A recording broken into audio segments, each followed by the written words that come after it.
So guys, for the first method, you want to head over to search and type in CMD. Then you want to run it as administrator.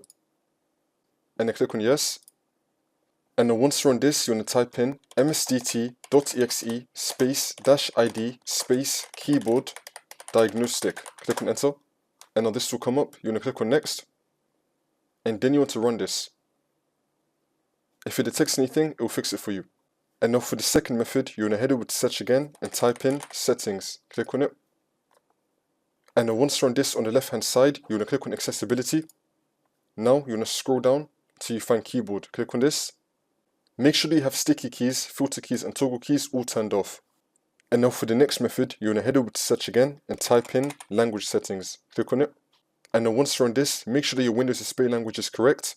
And make sure that your preferred language is first on the list. So if you have multiple languages, for example, if I want English United States to be my main language, I'm going to click on the three dots and then click on move up.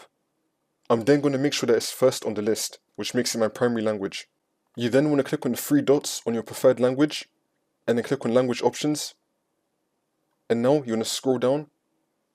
And now where it says installed keyboards, make sure you have the correct layout. So my preferred language is United Kingdom, so I'm going to click on the three dots again, language options. I'm going to scroll down, and I have United Kingdom as my keyboard layout that I want as well. So make sure that it's the same keyboard layout as your keyboard in real life as well. You could just click on add a keyboard, and then make sure that it's the same. And now for the next method, you want to head over to search again, and type in device manager. Click on it, and then once you're on this, you want to expand keyboards, and then you want to find your keyboard. You want to right click on it, and then click on update driver, and then click on search automatic for drivers. Make sure that you have the best drivers for the device installed.